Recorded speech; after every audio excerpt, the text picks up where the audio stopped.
Welcome to our very first episode of Rewind. Tonight we're discussing Eve's Bayou, a film which we were not allowed to watch as children. But after watching the film as adults, we've got our own take on the film we want to share with you all. Let's get into the episode.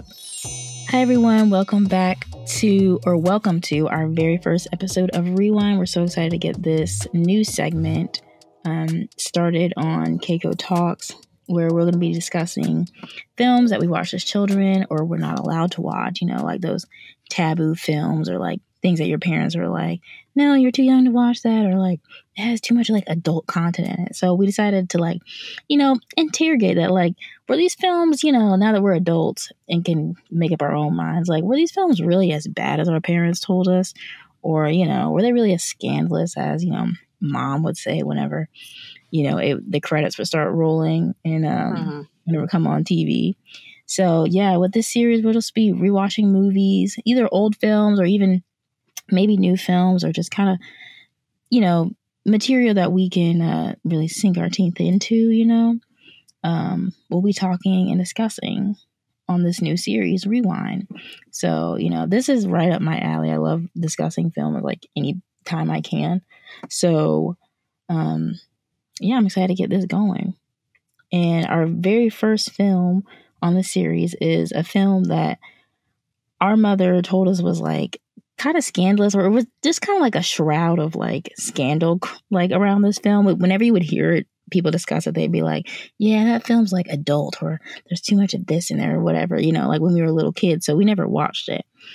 But yeah, tonight we'll be discussing Eve's Bayou, which is I think it's actually I think it's a nice film. I think it has its drawbacks, but I think it's holistically a nice film. What do you think, Catelyn?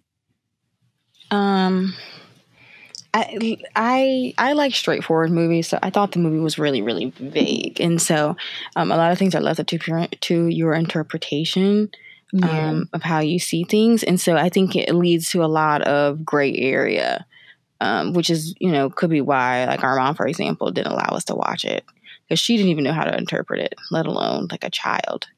So I just thought it was really, really vague. I usually don't go for movies that are that vague. Yeah. After watching it, this was the first time I watched it, in the last week or so. I will say narratively it is vague in the sense that, it ends on kind of a incomplete note. But so many of the plot points, in my opinion, never get really fully resolved. Exactly. So it does make it it makes the whole film feel like I'm left wanting a little bit more than I think they answer, Yeah, I feel like even in the ending of the movie, there was, for me personally, there was no conclusion. What should I take from that? Yeah. Yeah. Also, FYI, if you're listening, spoilers, because we're going to be talking about the film. So, if you haven't watched the film, go watch it. Stop this tape now and, go watch the film so you don't... Because in case we spoil something, that's all I'm saying. Disclaimer. Yes. Absolutely.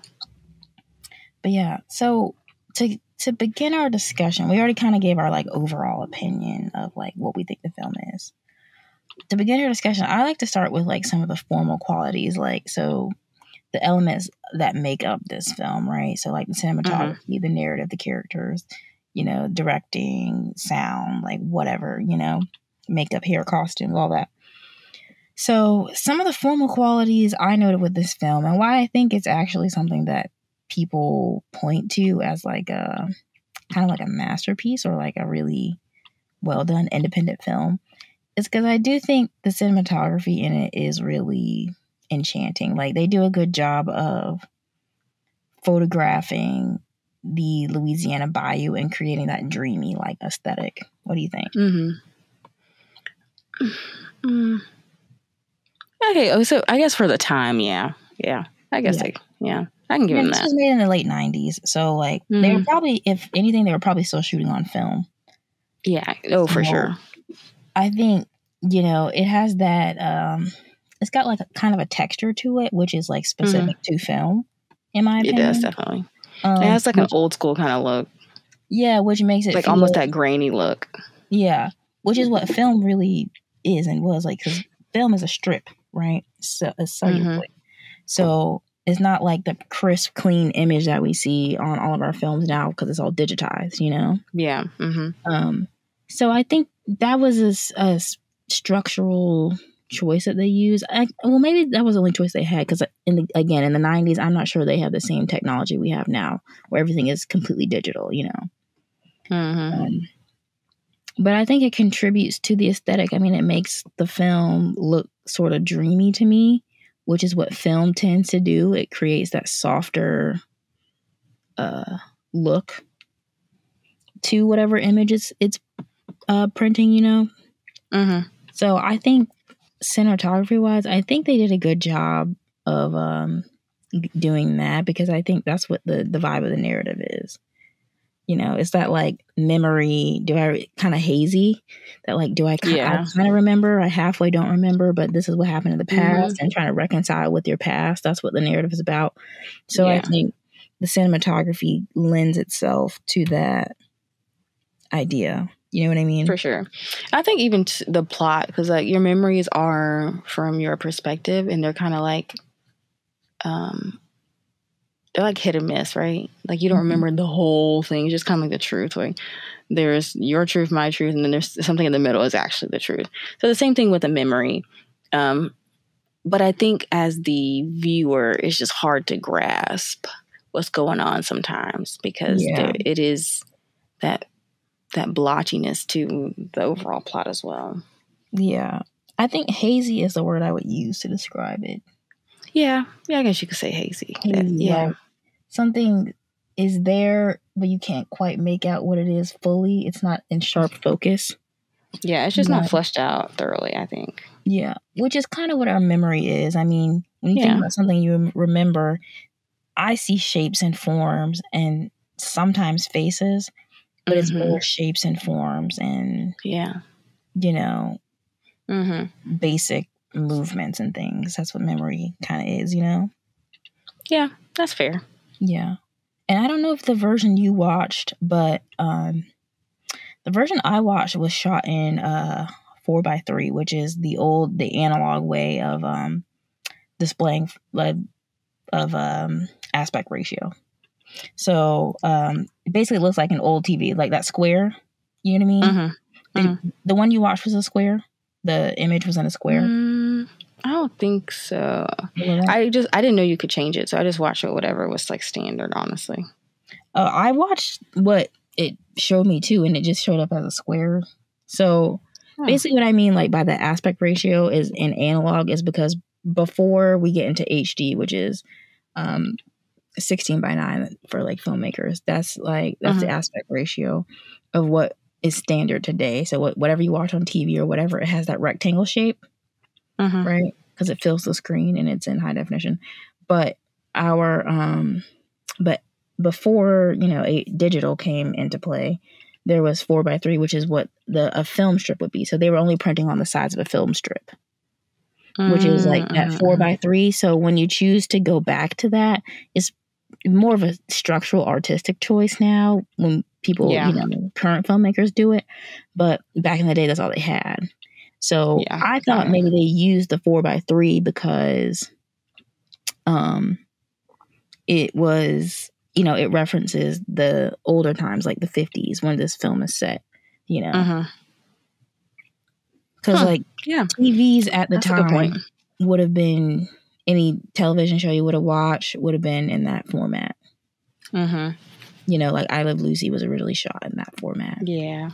That's a good show too. Yeah. I mean, that's a very specific like filmmaker thing to know, but anytime I see that, I'm always like, that's such a strong structural choice because that affects how the viewer is seeing your film, Absolutely. Yeah. So the one I saw was like that, and I was like, did they choose to do this? Or was that like the only option? My thought is they chose to do it. Well, I don't know. I'm trying to think. Like it was the early 90s, right? Yeah, it was like mid to late 90s. It was like late 90s, okay. Around the time we were born, so it wasn't like. Oh, then it wasn't a necessity then. Yeah, that's what I'm saying. I'm like, and then if they were shooting on film, there are other aspect ratios you can use on film too. That is not just the 4:3. So it felt to me, it felt like they went back to that original format for a specific purpose. I could see that, honestly, with because like even though the movie, even though the movie, I guess, was kind of set around that time, it was still she's like telling that from her childhood, which would have been maybe closer to that time when they would have used that type of film. You know what I mean? Yeah. And so I wonder, you never know how old Eve is in the time when she's recounting the story. No, she said she's 10. While she's recounting the story? Yeah, she was like, I remember the summer I was 10, Cicely was 14. And but that's like she's telling that from adulthood, though, like from the memories. Yeah. We don't know how old she is an adult.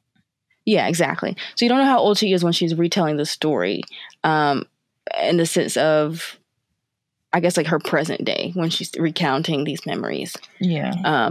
So if it was, 60 years ago, then that's fitting. If it was, 5 years ago, then maybe not. So maybe that's why. Yeah. I don't know. I thought it was just, I know, like, I guess because I make, film and deal with like aspect ratios all the time.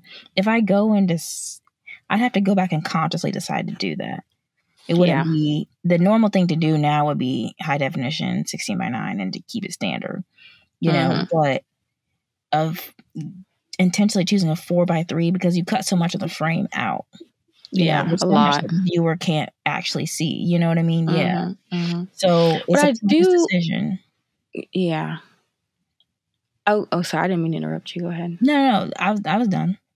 Okay. I was going to say, I would say too, the 16:9 gives you a wider view, but I think the 4:3 gives you more of like an introspective view. Like you're seeing it from her eyes. So that could have been the artistic decision as well. Yeah, that like because as a human, like you can only see so much. You can only see, you have your peripheral, but that's about as far back as you can go. Yeah. And then you have just like your internal discernment to be like, okay, something's behind me, something's off. Your instinct, I guess you can call it. But behind you can't see anything. So the 16:9 gives you a greater perspective that may not be realistic to the naked eye, right? So the 4:3, I feel like, would give you a more realistic view. Yeah.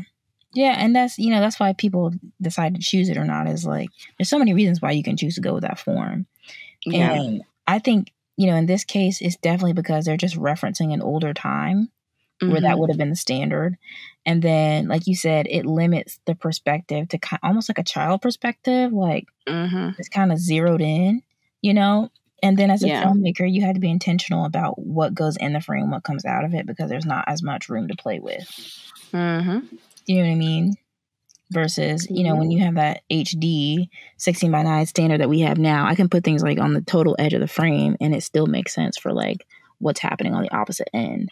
Versus a 4:3, like I have just you have a shorter canvas. It's basically a canvas, or the print. Basically, it's like what can actually fit on this print, So that's always something that makes an impression on me, just because I I just pay attention to all that, Yeah. And so I noticed that off the bat, and I was like, we should probably discuss that because that's an interesting angle for them, you know? Yeah, for sure. Yeah. Any other formal qualities you noticed that you thought were really striking or like particular that like grabbed your attention while you're watching about like the film itself, kind of those like artistic moves? No, not really. Because I think, like, first of all, one of the barriers for me was that, like, I was born in the later 90s. And so I don't have a real grasp on what is, like, what things would have looked like outside of, like, kid TV shows and the movies that I was allowed to watch. Like, as a kid, like, we're watching kid TV. So it's a whole different ballgame. So that's different. I don't have, like, an actual idea from my perspective for what that would have looked like. So it's hard for me to be like, oh, well, this is what it should have been, because I don't remember it from like my knowledge. All I know is like, oh, okay, sure, that's an older movie. That's what I should be expecting. Because like even in like How Still I Got a Groove Back, it kind of resembles that. Yeah. In my personal opinion. So those are like consistent, or like Waiting to Exhale, same idea there. So so everything is kind of like around all in the same ballpark to me in that aspect. So yeah, no other details really. Yeah. Yeah, I get it. I also think like Catelyn's not like as into filmmaking as I am. I'm gonna be honest with you. Catelyn's more like audience observer, which is like a great perspective because like you need that perspective, especially if you are making films. Like, how is someone who isn't as involved in this perceiving my work, right? That's actually really important. So like a lot of things I like zero in on immediately, everybody else doesn't like zero in on. You know what I mean? Yeah, exactly. Yeah, no, I definitely don't. I'm like, the plot I can tell you about. Yeah, most people are very like cinematography. Yeah. Well, those are just some of the things for the people who are like more, into film, like the kind of formal qualities of it. I like to bring those things up too because there's, you make the strongest films when everything connects very well. Like you don't want to have a strong narrative, but then the cinematography is lacking, or the direction is lacking, or the hair and makeup don't make sense. Like all those things need to really combine to make a really solid piece of work, So, but yeah, I think honestly that was the most like the thing that grabbed my attention the most. Everything else was like fairly standard, I felt like, with this film. Very honestly, true. Besides the structure of the aspect ratio, basically. But yeah, so like just moving on into more of the narrative, since that was the biggest thing that we noticed. Some of the themes I thought that came up in this film specifically was like family ties, infidelity, use of voodoo and magic, as well as memory. What do you think about any of those themes and how they're connected? Let's see. I think, so you're asking were they present, or were you asking like just my thoughts in general? Your thoughts on any of them and how they showed up, how, they connected maybe to the narrative as a whole, those themes. Okay. I see. Okay. So, I mean, I think they were all present. And they were pretty obvious, I would say. But I will say, I think the most prevalent theme was the idea of like the voodoo magic and the family ties. So, and it was more of like the family ties from Eve's perspective, which I feel like family ties can be perceived differently depending on who you're asking. So for her, the relationships between everyone except for, I would say maybe Moselle was pretty strained. Yeah. She had friction with her younger brother, her older sister, her dad, her mom. And I don't know if it was because Eve just seemed to be like one of those children that just like wanted to be in everything. And it's her like parents. Middle child. Yeah, middle child, seen unheard kind of thing. Definitely. Yeah. So yeah, I definitely think, now that you say that, definitely middle child syndrome. Yeah, middle child syndrome. And also like she's kind of at that age where she's 10, right? Which if you go back to 10, that's when you start to either become really annoying to people and people no longer think you're like a cute child. They're like just becoming a little human with a voice and with autonomy. And they start to get like you start to become brushed under the rug, like, all right, that's so-and-so. Like, you know what I mean? And then coupled with being a middle child, like, because she's not quite a teenager where people start to like give you more respect as an adult, like her sister Cicely, and she's not, she doesn't have the baby cuteness of her little brother. So she's like in that in-between stage where it's like, we just gotta like feed you and deal like with her. Make sure, like deal with you while you're still growing up, Yeah, and you can tell she was definitely like, she was testing the boundaries. Like she was doing stuff to test everyone's boundaries. I think that's also another thing about being 10 is now I feel like you have a level of confidence and identity that now you're like, okay, well, I'm pushing boundaries and I'm going to keep pushing them until I can't go any further. It's different from boundary pushing at like 2 and 3. There, you're just trying to figure out the world. Yeah. But at 10, you know what to push and what not to push, but you're still trying to push them to see how far you can go, and like an adult aspect in a way. So Eve was definitely doing that. So relationships were strained, to say the least. I like, now I think about it, she was definitely on some level kind of looking for attention from her parents. Like when she kept asking her dad to, she's like, you always dance with Cicely. You always dance with Cicely. You don't dance with me. Like, that's something I really see like middle children doing, is like wanting that attention and validation from their parents that they just don't get because people kind of pass over them. Yeah, it's like that middle child. So, the fact that she like sees her dad having this affair, is interesting that she's the one who kind of is like the gatekeeper on his infidelity. Like she's the one who really comes to know the most about her father's behavior. Which is typical usually for the older child. Yeah, but I think it's interesting that they played it so that Cicely really was not. Yeah, Cicely wasn't as aware of her father's problematic behavior as. But I think also too that like that may not be true because this is all from Eve's perspective, Yeah, and that's true. And that's a good, because I hadn't actually thought about it. Like, how much of this narrative is skewed because Eve's 10 and she's retelling this? I never thought about it like that, but I agree. I think you do have to. It's like unreliable narrator in some way. Yeah, for sure. Because it's automatically biased, period. Yeah, the whole film's pretty much biased because it's what Eve remembers of this situation. And that's something I do think you have to consider with this film. Doesn't mean the film is bad or anything, but it's like when you start to analyze characters and motives and all that, you got to think Eve's the only one telling this. We don't know what Cicely was doing, or we don't know what Mom was doing or Dad was doing, So yeah, no, that's a really good perspective, because I hadn't thought about it that way. I just took it for what it was, which I guess you have to do. But yeah, you're right. It is only from Eve what Eve is basically telling us that she remembers. So it's skeptical to not be the truth too, Exactly. Yeah. Yeah. I think the only relationship that she had that was actually like a good relationship was Moselle. And I think Moselle, because first of all, Moselle was not taking her crap.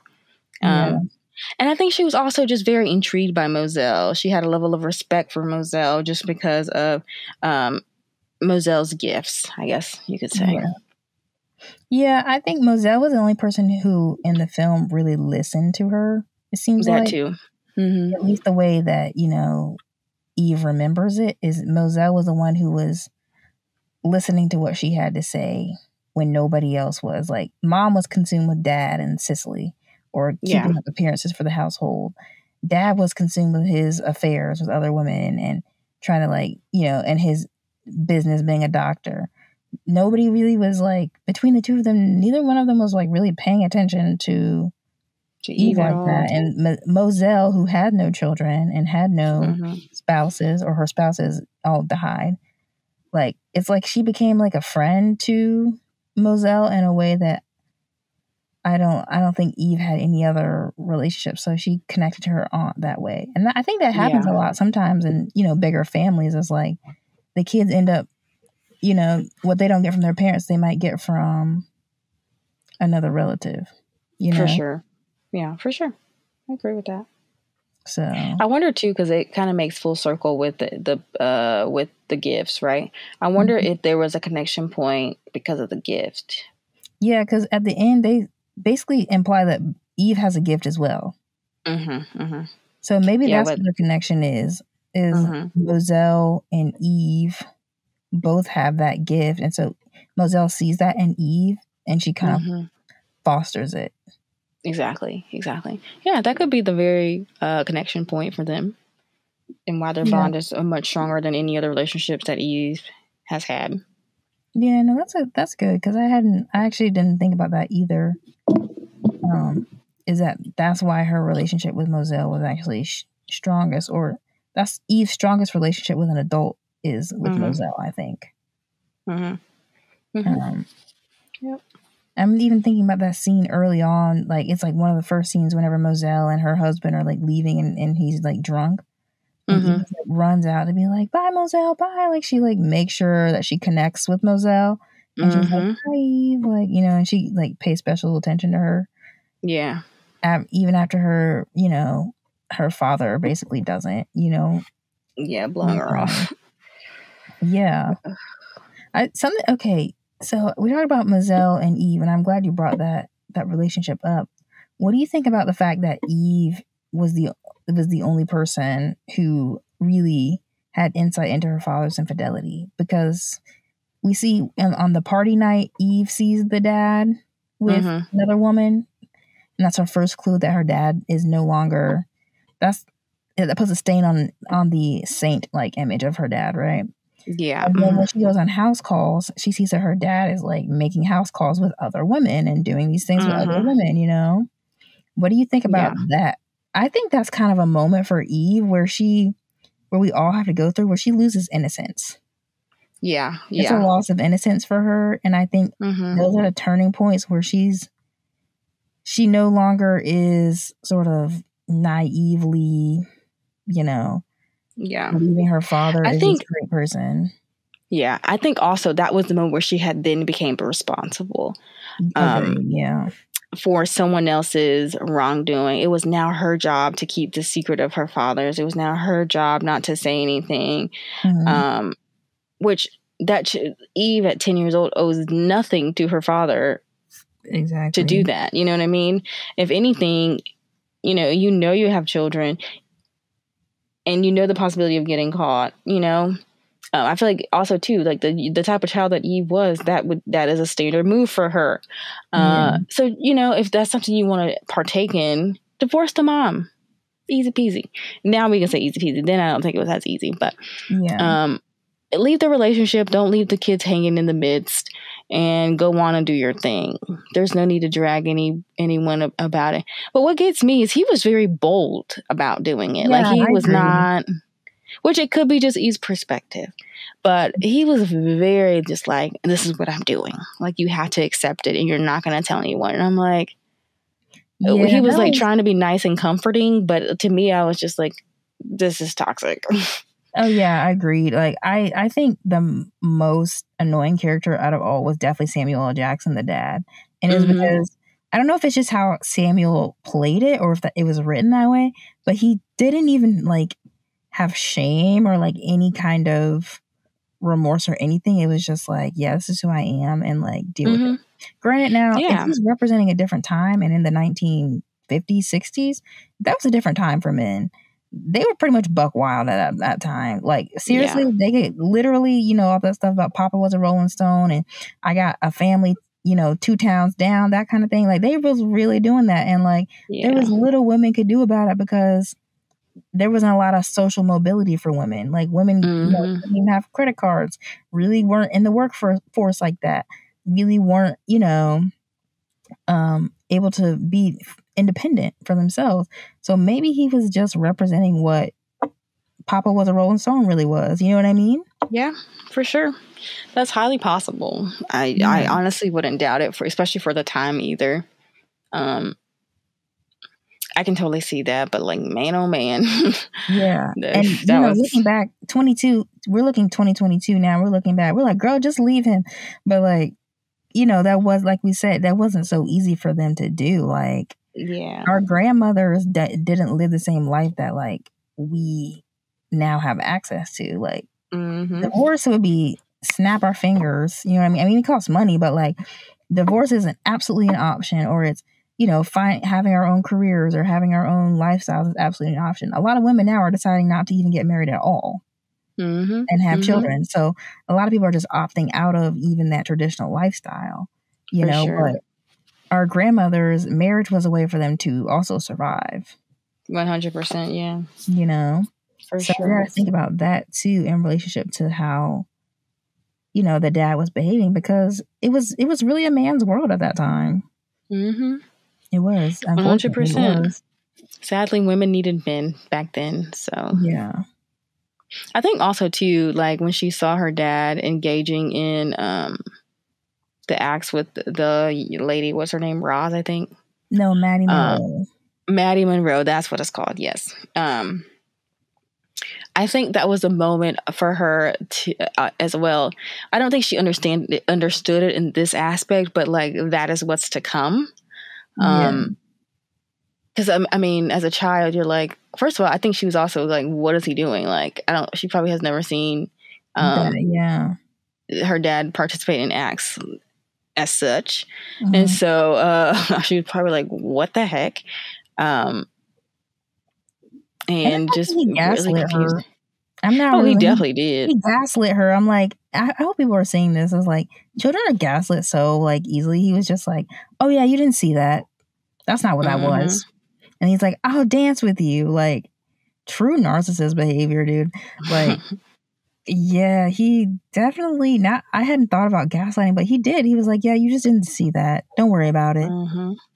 And I'm like, and like, and this to me, I hate to go back onto my like anti-man rant, but like, and it's not really anti-man, but like, you see in these old systems, this is how they behave, and they were allowed to, because no one was going to question it. You know, exactly. Yeah. Exactly. Sorry, I didn't mean to cut you off, but when you said that, I was like, no, he gaslit that girl. his own daughter. He definitely did. His own daughter. He 100% did. He 100% did. Yeah. Which is sad because like that was normal for the time, you know, like ugh. Exactly. Toxic. Exactly. Just toxic. That's really what I was saying, that family ties is like, family ties which are dysfunctional despite trying to portray an image of being functional. You know, like, I mean, he's a doctor. They're one of the richest people in the town. They're one of the most noted families in the town. They have a nice house. They dress nice. They have, you know, they're able to send their kid away to like either like a girls' school or something. So they have money. These people have affluence, but it's all hiding what? His deceit, his lies, his infidelity.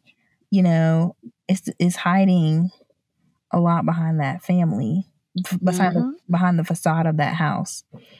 And that's something I'm actually really... Go ahead. I was going to say, I just said absolutely.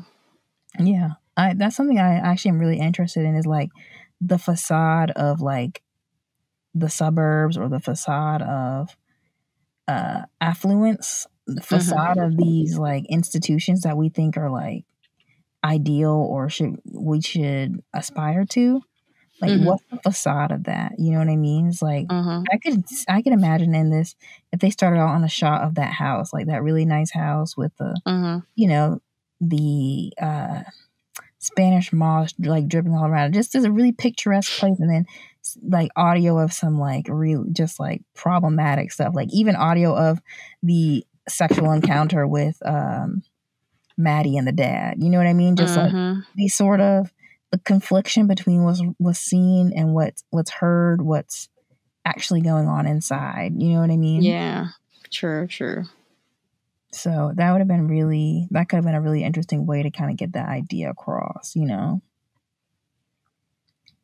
But yeah, another thing I think is really interesting is like they played with archetypes so much in this film. I think like you have the Madonna, or particularly female archetypes, right? So you have the Madonna, the whore, and then the barren woman. Those are the three archetypes that kind of show up. And the Madonna is Roz, because she's like wholesome mother, beautiful, you know, does all the right things, stands by her husband, you know, is like picture perfect wife, right? So she's this like godlike woman, just held above, kind of whatever, held above the rest, right? And then we have the whore, Maddie Moreau, who's like, you know, sleeping with the doctor, sleeping with presumably other men in the town, running around on her husband, just immoral, and doesn't care. Goes into the doctor's house where his wife is and sleeps with this man, you know. So yeah, she's bold, yeah, very bold. So that's the archetype I think she really fills. And then we have the barren woman, Moselle, right? So Moselle expressed that she can't have children, and not only that, but she has a curse on her husband. So like anytime she gets married, her husband's end up dead. So she's almost like cursed. Like she can't produce children. She can't produce, you know, fruitful relationships, she's sort of just barren, and she's sort of got this mystical quality to her as well, because she can look into the future, you know. So what do you think about those archetypes? That's what I kind of was getting, is that like they're playing with these different types of women, you know, in the film. No, I definitely think they are, for sure. And here's the thing, like I think obviously they are playing. would agree they're playing with the archetypes. However, I do think like every child has that. You know what I mean? What I want to be, what I should be, and what is cool to me, right? It is, you know, you go through that, especially as a child, and I would say around that age of like 10, you're trying to figure out who do you want to be and who do I want to be like. You know what I mean? You have like these role models, and you're just kind of like ticking through people. To see what qualities you do want to take and not take from them, right? So I think it's, you know, while the idea of the archetypes is way bigger than a 10-year-old may be able to comprehend, I would say that those are definitely present, as well as to simplify it from a child's perspective. She's just trying to see, you know, which personality she wants to be like. Yeah. I think just narratively, I think what's interesting to me is how the male character, the dad, or even the other men, are really able to maneuver between these female archetypes. You know, like obviously he maneuvers between being a family man and then being, you know, a lover, right? And then also he looks at Moselle as like crazy, you know, like his voice sort of is what determines what archetype these women are in the first place. If that makes sense? Oh yeah.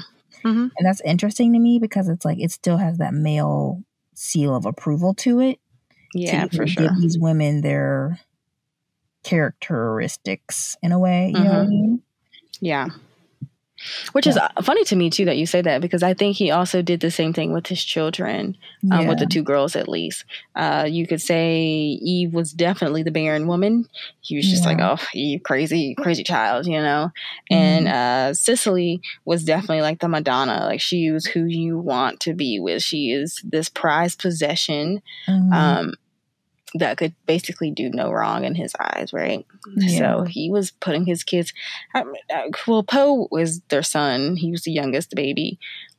I didn't really see... The film didn't really deal with Poe's character too much. He was not too much. Yeah, aside of like Eve just messing with him and bothering him, but it was very like superficial. I think it was just really to develop Eve's character, to make sure we understood that she was a menace at times. Yeah. Exactly, yeah. Yeah, no, I love what you said about the dad kind of giving his children these archetypes as well. It's like, I'm thinking about our own childhood, how like our father put even us as little girls into categories of women. Like, oh yeah. I think the way patriarchy works is as quickly and as decisively as possible, they categorize women and girls, because that helps them to know how to navigate and then behave towards them, right? And I hate to say navigate, I would say manipulate. Manipulate I think is a better word. Yeah. Because it's really a tactic to like save face, I think.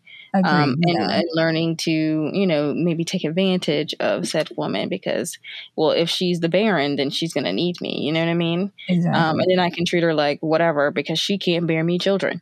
Versus if she is the Madonna, for example, you know, you're going to have to come a little better than that. You're not going to be able to, like, you know, just give her anything. Patriarchy, I think, to categorize women as early as possible. You know? Even like his own children, you know, because like you said, the barren woman, they're just dismissive of like, oh, she's crazy. She can't provide children and she can't keep relationships. So like, she's no good to us because she has no relation to a man, right? Exactly. Same thing with like the Madonna. Okay, she's good to us, and we have to present this kind of woman to the public because we want to be co-signed as proper men. So we got to have a good girl with us, right? But we also have to have someone like the whore, so we can express our like sexual and our impulses, our like either our deviant impulses or our like darkest impulses that we can't express with the Madonna, right? Exactly. So yeah. I think And I also feel like, yeah. so go ahead. No, you go ahead. I was also going to say too that I think that the dad wants to be with someone like Maddie, for example. However, that is not what society is going to accept from him. Being your doctor, that is just not something you can be with. It's just like trying to make quote unquote a hoe a housewife. That's just not something that most people are going to make. That is like societally not acceptable. However, you can be with whoever you want to be with. You know what I mean? Yeah. But back then it was just like frowned upon. Like you had to have a woman that was presentable, that was up to par for society to be like, oh, yep, okay, you get my mark of approval. Exactly. And I think it primes men, honestly, to lie and manipulate because it's fighting. Unfortunately, women are the collateral damage in this situation, but they're fighting their impulses, their actual impulses, which is somebody like a Maddie Moreau, right? And that's what you really want. And that's somebody you really feel like you connect with. But now in order to be with somebody like Roz or his wife, he has to pretend. He has to pretend to be a good father. He has to pretend to be a good husband. He has to pretend to be faithful. He has to show face. So it's creating a duality even within them. Because they're within trying himself to, too. Yeah, within himself in order to keep up with patriarchy or what society says is correct or not. And the thing is, he's not that far off from what a lot of men do. This is why a lot of married men go and cheat. Okay? Because unfortunately, and people hate to admit this, but unfortunately a lot of people go and they marry who people think they should marry or somebody they're comfortable with presenting to the public, and then they go do whatever they're going to do on the side because that's what they actually want. Or that's who they actually that's who they feel quote themselves with, right? So, and even in the film, he says, I'm at the very end, whenever Eve is reading that letter he wrote, he's like, certain women like need a hero, and I need to be like me. I need to be a hero to certain women. A hero. Yeah. Like, so he very clearly shows this is an ego thing for him. It's not really about even the relationship he's building with these women, because he's not building a relationship with them. He just needs to feel needed, and wanted and needed, and he needs that like hierarchy, I guess, that he doesn't feel at home from his wife. Which is odd to me because he ran that house, exactly. Though he wasn't there. So it's like, what else could you want? That's what I'm saying too. I'm like, it's not like your wife worked. It's not like your wife was like necessarily your like equal, but I'm sure his wife probably didn't fawn over him the same way other women might have. You know what I mean? Yeah, that's probably true.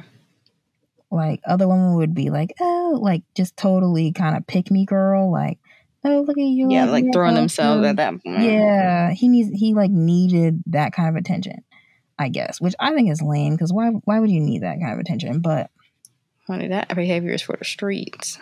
I agree, but it's like he wanted to be in the streets, but also come home, and it's like you can't have both.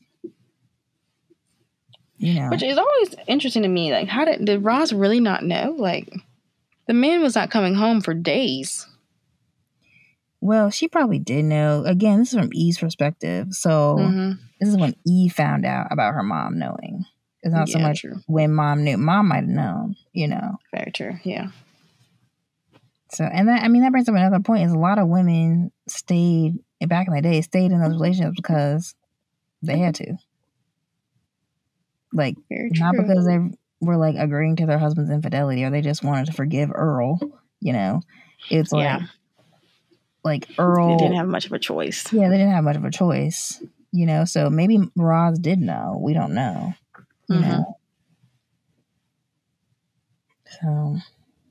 But that leads me to another point. What do we think about Cicely's character? Because I think she's an interesting character type to put in this narrative. Because they could have left it at Maddie Moreau is the evil whore, right? Or the other women in town are the evil whores. But they also positioned the daughter to almost be that too, which I thought was interesting. What do you think about Cicely's character? See, I didn't think of her as the evil whore. I thought of her as the she's really the Madonna. And I think, in my personal opinion, from Eve's perspective, I think she, or maybe she isn't the Madonna, but she wanted to be that for her, I guess for her dad, maybe I would say. You can tell she really valued his time and attention. So, which Eve was quite envious of, I guess you could say. Yeah. But the relationship was toxic until Cicely came to the realization that her dad is not what she thought he was. Yeah. So that's interesting. Yeah. I see your perspective though, that she wants to be on that pedestal and her dad like puts her on a pedestal. So she does become that like angel, like mother type, nurturer, perfect image of a woman type. Which is interesting because that's not what he wants. He doesn't want the Madonna. He wants the Maddie. And so, when that scene happens, that was a confirmation to her that even her as a Madonna is still not good enough, I think. Yeah.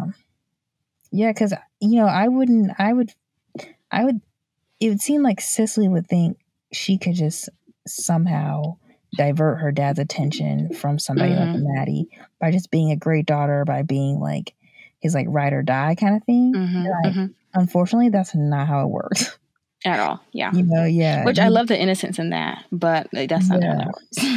And I think that's the truth. I think a lot of times children think, oh well, if I just become a better this or just a better that, then dad won't do X, Y, Z, and they don't realize it's not about the children; it's about dad.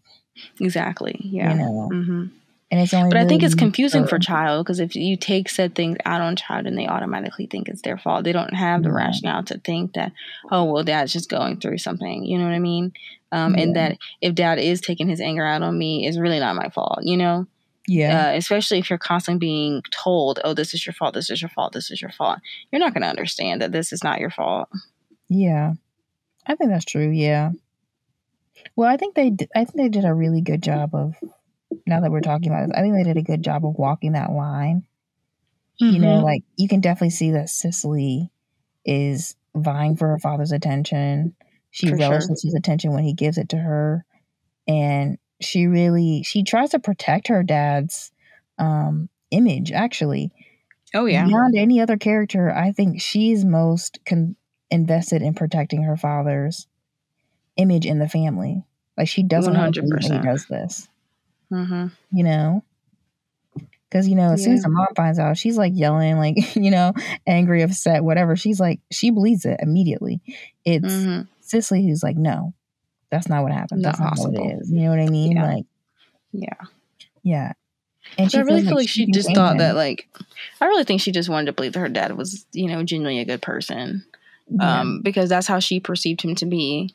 But, everyone's perception is different. So.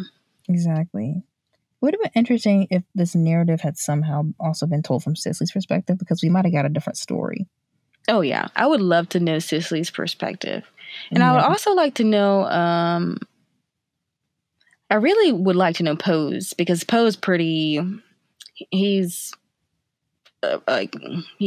to me, he doesn't have a big role in the film outside of developing Eve's character. So his perspective, I feel it would be maybe closest to the truth.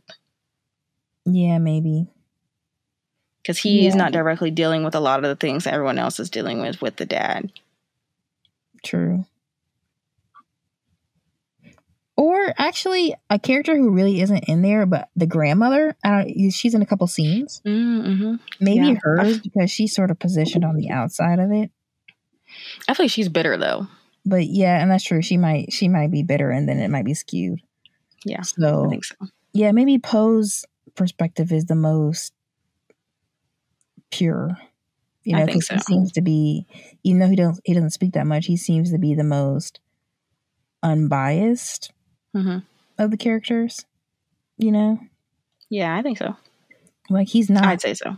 We don't see him invested, honestly, even in his own father, and it could be just because he's supposed to be a sideline character, so they didn't show that. Yeah, but yeah. No, that's a good thing, because he's the only one who seems to not have a vested interest in anybody. particularly. Exactly. Yeah. Which I feel like that's most like baby children are just like in it for themselves. Yeah, no, that's true. Yeah, but they also don't spend time really on his character.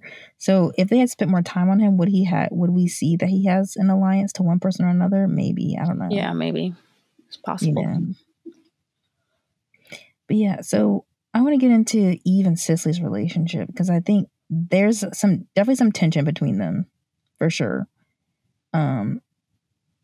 Because Eve definitely sees Cicely as like the apple of the dad's eye. Cicely kind of sees Eve as like this like bratty little sister, just trying to like in her way, you know, who doesn't fully understand. And but you know, there is some tension that comes between them because Eve does tell Cicely about their dad's infidelity. So Eve kind of shatters that perfect image of the dad for Cicely. Mm-hmm. You know? So what do you think about their relationship? I think Cicely just has this idea that her dad is like perfect, which I think every child at some point has this idea that their parent is perfect. But Eve coming to her and telling her that, you know, that infidelity had happened in the carriage carrier. I don't know what they call it. They call it the carriage house, which is like the carriage house. Yeah. And that just kind of like shook that for her. Yeah. As well as Eve, you know. But for Cicely, she already sees him in this high esteem that it's like, oh no, that can't be true. As well as in denial. Well, I guess that's what you can just call it. She was just in denial. Eve saw it, so it's like, I know what I just saw. You know what I mean? And then the dad's like gaslighting her, like as if it didn't happen. And he's like, no, I saw that. Exactly. So, I think that's also where a lot of tension happened as well for them because we don't know the relationship prior to her seeing the infidelity. So. Exactly. And it's never really confirmed for Cicely about the dad's infidelity because she doesn't see it. Mm-hmm. You know, so it's honestly Cicely attempts to gaslight Eve too. Like she just joins kind of in on the dad and being like, don't say anything about it. You didn't see it. Like, you know what I mean? Just kind of like pushing her to be like, it didn't happen. I think Cicely does see it. No, Cicely doesn't. No, Eve sees it.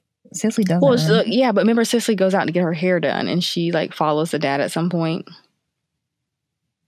Oh, really? Yeah, I'm pretty sure. Like she ends up following the dad someday. Like she leaves the house and she goes and gets her hair done. But like at some point she comes to the realization that like, I think she reveals it while she's like telling Eve that she already knew. Like she already saw it. Okay, you know what? I might be forgetting that, but that actually does sort of seem to ring a bell. Mm-hmm. But that's what I mean. That this movie is very vague because I don't think they like just blatantly say that. It's just kind of like assumed because she's just like, "Oh, I saw Dad," and yeah, like maybe you saw with another woman in town or something. Mm-hmm. Mm-hmm. Yeah. Okay. Yeah. Yeah. Well, yeah. Okay. Then Cicely's innocence is also shattered too about her dad. Mm-hmm. But they handle it differently though, because at the end we see Cicely really does some like low-key, well, high-key incestuous stuff by trying to like get with her dad, thinking like in a weird way, if she kind of becomes like, if she transitions from the Madonna to the whore, her dad will somehow like her better. But see, here's my thing. One is saying one thing and the other is saying the other. So the dad is saying that Cicely came on to him and Cicely's like, oh, well, the dad came on to her. Yeah. And so they never really address it outside of that. Exactly. That's why it's like ambiguous. Yeah, extremely. I think though, I'm not saying I believe one or the other because I do think it's ambiguous and I can see it going either way. I think if you take the perspective that Cicely came on to him, then you have to interrogate why this young girl is moving from her position from the Madonna archetype to the whore. To the Maddie. She sees like that's the way to get to her father is to become the whore. Because this is what, like I said, the dad wants the whore, so maybe that's why. What'd you say? But like I said earlier, the dad wants the whore. So maybe that's why she came to the and she realization picks up that... on it. She, even as a 14-year-old girl, she picks up on, this is what my father values, this is what my father wants. So I'm going to do that. Because all along, before she really knew, she was still just be the apple of his eye, be the upstanding daughter, you know, do everything right, be perfect, be the Madonna, be like mom, pretty much. And then, you know, and she was in conflict even with her mother too, on some level. So she was the Madonna. But then as soon as she saw with her own eyes that the dad is really interested in the whore, the Maddie Moreau's, the other woman in town, she says, in order to get my father's attentions, I will transition myself from the Madonna to the whore. Exactly. I think that's a effed up psyche, unfortunately, but I could see that happening for a child. Oh, for sure. Especially at that age when you're trying to figure out, how do I present in this world? You know what I mean? Yeah. At 14, you know, you're really trying to figure that out. So as imagine her seeing this. My mom has everything you could want in a woman and more. But that's not good enough. You want the subpar. The immoral. And so, you know what I mean? You want... Yeah, poor kid. Yeah, it's confusing. And it's like, I mean, it's complex. You know, it's like, it's not just this one action, one behavior. It's like, there's so many other feelings and, you know, even character types, like, tied to the characters' behaviors. You know, like, when you really start getting into it, like you can almost understand why Cicely would potentially come onto her dad. Like, no, it's not right, and it's weird, and it's incestual, and it's uncomfortable. But coming from that psyche of a 14-year-old who's already invested in, like, pleasing her dad no matter what, yeah, that would be the next line of, like, behavior. For sure. Know? Yeah. You know? For sure. So, I mean, I think that's interesting. And, like, I even think it's interesting that Eve, to me, eventually kind of becomes the older sister. Like, Eve starts to be, like, having to tell Cicely to, like, get up. You gotta, you know, you can't sit around and sulk around all day about dad. Like, you have to, you know, life goes on beyond this. Like, Eve has to kind of step up when Cicely is no longer in charge. Yeah, and it's interesting to me too, because in the archetype, right, at some point Cicely and Eve switch roles. Cicely becomes the Baron, the crazy one, you know what I mean, and Eve becomes, quote, you could say, the Madonna out of the two. I don't think she'll ever be like responsibility. She takes on. I don't know if Eve is ever the Madonna, but she becomes more of, like, almost like a mammy type character. Like, she has to take care of things. She has to handle things. Yeah, and that's why I said, like, you could say closer out of the two than the Madonna, but not quite. She's just like, not quite. But at some point, outside of, because I think at some point Cicely becomes the quote unquote the whore, but by the end she's the Baron. She's the Baron. She's the crazy one. She's not talking. She's not interacting with anyone. She's quiet. And everyone's just like, oh, what happened to her? You know? Yeah, she's the misfit at the end. So, yeah, poor her character, like, fully develops. Yeah. Yeah, I mean, honestly, I think one of the most interesting relationships is Eve and Cicely's relationship, because that's one of the more dynamic relationships that changes throughout the film. Actually, it might be the most dynamic, the one that alters the most is Eve and the older sister. Yeah. Because everybody else's character either, like, reveals something or adds to the plot or something, but Eve and Cicely, they switch. They become different people after they know certain things, after they have a loss of innocence, you know? So, yeah, I mean, I definitely could see that flip in character and in roles that they play in the family. And I get the feeling, like, from then on, Cicely respects Eve more, and that Eve has a firmer place in that household. that she give him didn't credit have for. before. You know what I mean? For sure. I think also too, like for Cicely, it was eye opening that, you know, her sister is like, you know, the whole my sister's keeper kind of thing. That Eve was that for her, because Eve was just such. I think Cicely saw Eve as just such a misfit and just like this child that's like I couldn't be bothered with because I'm the Madonna. But when she was no longer the Madonna, she became the whore and then the Baron. It was like, oh well, now I need Eve. And Eve is now, you know, someone that will take care of me and protect me when her parents couldn't do that. Well, their parents couldn't do that for them. It was to Cicely. I think it was humbling to her, if anything, to know that someone was there for her.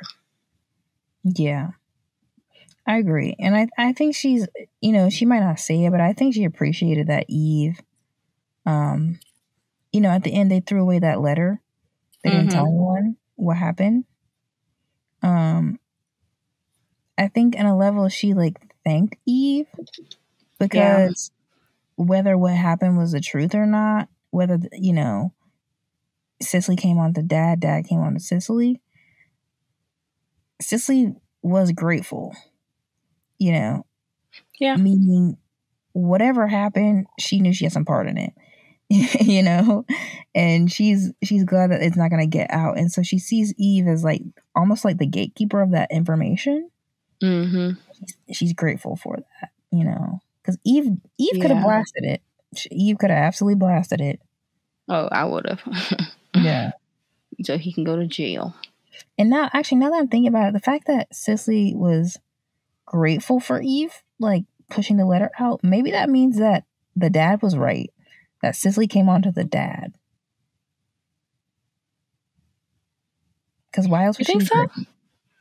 Now that I'm thinking about it, because Cicely was grateful at the end, right? Or she seemed to be like, she like hugged her sister and was like, thanks. Pretty much, right? I think she was just more like embarrassed. You know what I mean? That had happened. But that makes me think, though, that what the dad said was right. If she had that kind of like reaction to it, even if it was embarrassment, that means it very well could have been the truth. Because what would she be embarrassed about if it wasn't the truth? I mean, she's 14, so there's a lot to be embarrassed about. I mean, I don't know what it is like to be sexually assaulted by a parent. But it is embarrassing. Like, that's the one person that's supposed to protect you. Yeah. And provide for you, and they do that to you. Yeah. Like, it's embarrassing, you know what I mean? And then you see everyone else's parents and they're able to provide that. And it's like, what the heck did I do, you know? Or why the heck can he not provide that to me? Or why is he taking away my innocence because of his own selfish reasons or whatever the case? So, I mean, especially during that time, like, to openly talk about those things, that was not happening. So I'm sure she just wanted that sense of just like burying it and not talking about it, knowing that it wouldn't get out to the world could be the very thing that she wanted. And that made her excited. Yeah. Okay. Yeah. I mean, that's valid too. I mean, they really leave it very ambiguous. Yeah. So it's up to what you really think. And then whatever you think is kind of what determines what happened earlier in the story. You know what I mean? Oh, for sure. It helps you consider other things that happened earlier. Yeah. I don't know. I'm still leaning towards Cicely. Cicely tried to come on to the dad. That's my thoughts. I'm definitely the dad came on to Cicely. And I think also too, he was intoxicated. Yeah, sure. So I don't think he perceived it as his daughter being there. Because first of all, he was under the influence. Woman.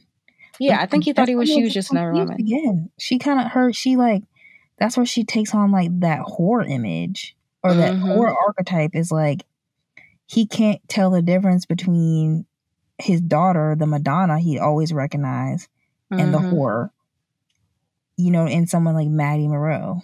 Yeah. Which is also interesting to me too, because he always favored Cicely. He always favored Cicely. So I wonder if he had a thing for her in the first place. I don't know. I mean, it definitely, that layer, that incestual like layer definitely complicates this entire narrative. And that's the most vague bits of this film, I think, is like whether the incest was happening or not. Because it's definitely implied the whole time, like, that he could have had a special attachment or like of his own daughter. You know, even like dancing but with her. it was very blatant that he favored her over any other child. Exactly. So it kind of makes it like, by the time that happens at the end, you're like, I mean, I could see why that I could see this happening. Mm-hmm. Not that it's right, but you can Yeah. see it happening, you know? Yeah. So either way, it's like but they were both invested in that. Like, he was invested in Cicely, Cicely was invested right back in him. And it was it was weird because, like, I'm like, the mom is here, Roz is right here, and she's just like going on about life, like la-di-da, you know? I would love to know Roz's perspective. Like, does she ever know?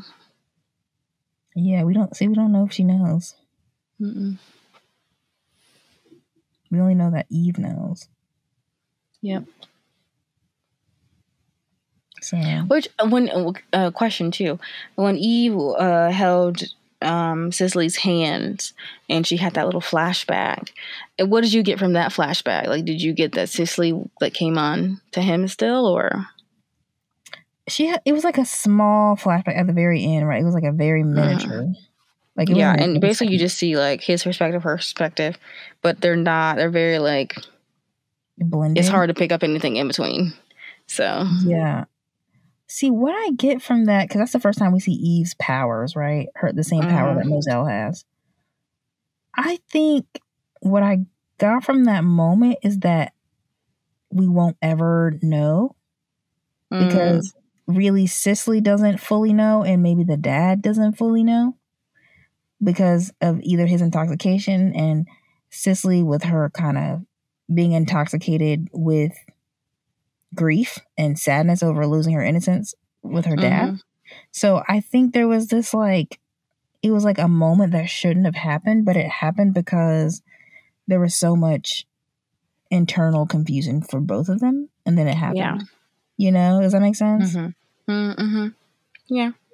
Okay. Like, that's how I think, and that's why they left it so vague, is because there isn't really a full answer. Like, Cicely, even if Cicely tried to remember, I don't know if she remember whether it was her or him. You know? Very true. Yeah. Okay. That's what I got from it. But what did you get from it? I got, well, let's be honest, I got no clarity. Yeah. It was still very, like, ambiguous. But I will say, what I got from it was, in that moment, Cicely was just trying to be the Madonna, really. She was truly trying to, I think she was trying to be what she thought her mom should have been to her dad, because she had always questioned her dad, or her mom's doing to the dad, right? As if it was her mom's fault. So she thought she could be that for the dad. But which makes me think maybe it could have been Cicely, you know, if you have that perspective. But she quickly realized that, like, she was not comfortable in that space. And that it was wrong to be in that space. And so, when you first see the kiss, you're kind of like, oh God, like, it almost looks like she wanted that. Yeah, it's uncomfortable. Yeah. It's almost as if she wanted that, and he was down for it because I think he was intoxicated, and I think he had a little thing for the daughter as well. But by the flashback, though, is just, you see that part of it again, but then you also see the dad perspective of just being like, I just don't feel like he was fully coherent. That's what I got from him. Yeah. I got that it was, I mean, when I think about it now, I'm thinking it was like a totally confusing, not supposed to happen moment. Yeah. That happened only because the wrong things were aligned at the right time. Exactly. You know? Exactly. Yeah. Yeah. Another thing I also got from the flashback is that I thought was interesting is there's this idea of past and present throughout the entire film. And it's funny that Moselle is able to tell the future with her gifts, and Eve is only able to see the past with her gifts. So you have this idea of, you know, Eve's past and finding her future with her gifts and those events coming to her future and developing her into the adult that she is. Yeah, I hadn't thought about that. You're right. Like Eve, that actually kind of goes back up to the formal qualities as like Eve only sees in black and white because she sees the past. I think Moselle sees in color because she sees the future, right? Yeah. No, she sees in black and white too. Remember, she sees the guy on drugs, but she only sees the future. Yeah, but okay, yeah. So, yeah, that's true. It's like Moselle only sees the future, and then Eve only sees the past. So, what do you think? Like, I guess what's the tension or like the nature of their relationship? Like, because they both have this power,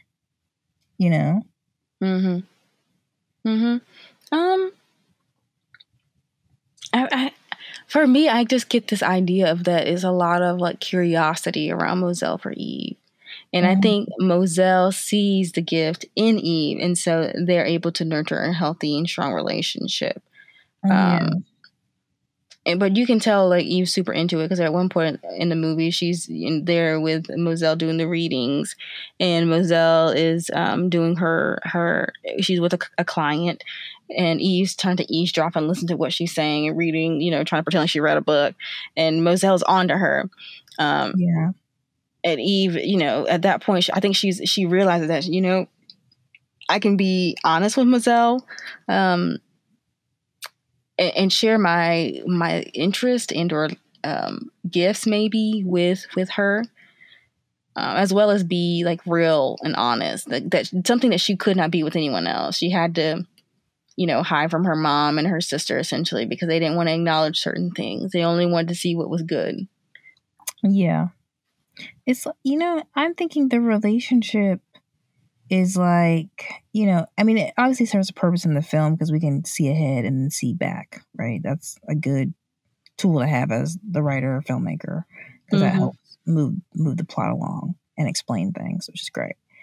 But I think for their characters, having that ability, it kind of just, it's like, I guess it shines a light on like clairvoyancy and like being able to see things that aren't there.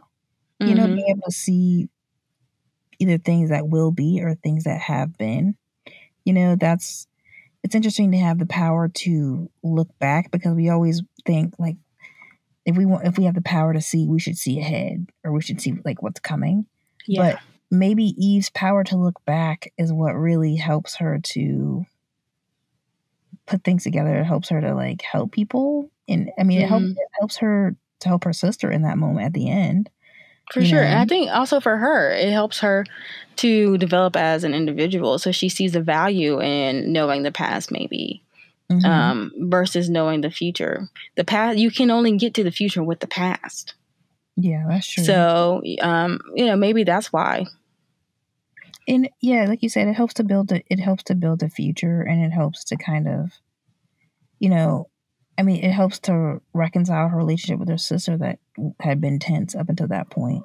So being able to dip back and at least even see the few images she was able to see and then bring that forward to her sister for clarity, it helps bring out the truth in some way, it's like absolutely Moselle can warn people about what to do and not to do, and but there's a healing quality I think to Eve because she provides closure to something. Like Moselle is like I was saying, she's a warning. She's like preventative, I guess, and then Eve is closure and kind of after the fact or whatever happened. You know what I mean? Yeah. So that's kind of the duality in their gifts, I would say. Yeah. So, as we wrap up, I want to discuss one last thing. The very first line of this movie says, "Memory is a selection of images." I love that line because I think it's true. memory is a selection of images, and we see that with Eve's powers to look back, right? Yep. So she basically, what they're saying is our memory is made up of what we choose to remember. Images, what we choose to remember, what we choose to recall. So there's a level of agency in that. It's not just what happened or didn't. It's what I select for myself of what happened. I can repress things or bring them to light. Exactly. No, I 100%. I think that's also very telling with the future and the now aspect as well.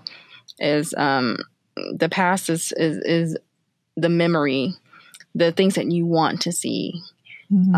Luckily, Eve is able to see those things maybe you don't even want to see or want someone to see. But the future is not a memory. You know, you have no idea of how you get there, where you're going, nothing. So, I definitely think the memory, you know, people try to choose, I would say, the positive in a memory, or what made them a defining moment when it comes to a memory. But they do that in the best light of, you know, self-preservation or what makes them think of the most positive thing. So, exactly. Yeah, it's interesting. Yeah, and I think memory is about reconstructing the past. It's building your own version of history. Oh, That's what history 100%. is rewriting a story. So some things might get left out. Some things don't get totally flushed out. You know, some things are totally exaggerated. Like, you know, so it's interesting that they bring that up to start the movie because it kind of frames the whole thing, because we know that this is all a retelling of what happened to Eve. So it puts that fluctuating haze, like we were saying before, on the entire film. Is like, this is what this woman is selecting to tell us about what happened to her when she was 10, that one summer. So we don't know if it's everything that happened or not. Could have absolutely happened, could have not. We don't know. It's a selection of images. Is what she is deciding to tell us. You know? So, yeah, I think that was a really great discussion on Eve's Bayou. I definitely learned, you know, some new things and new perspectives. Some of the things Catelyn was saying. I think we had a good discussion. Of course, we encourage you all to go watch the film. I know it's for free you can watch for free on PlutoTV. It's an application for your phone. You can download it and watch it on demand. And, you know, I think Eve's Bayou, while like we were saying earlier, it wasn't like the most thrilling film we could have watched, you know, but it brought up some interesting themes, and, you know, especially that idea of, you know, the women's archetypes and past and present and selection of memory and, you know, family ties, dealing with infidelity and dealing with, you know, that aura of voodoo and magic, like all these things that this film brings up for us, and, you know, you can have a great conversation about. For sure. All right. Well, thanks for listening to our very first episode of Rewind. We're looking forward to doing so many more of these. Looking forward to getting some good discussion on films either from our childhood or even, you know, new films today. And we're gonna wrap it right there. Bye. We'll talk to you guys later. See you guys soon. Make sure to look out for the notifications for the next Rewind as well. Exactly. All right. Bye.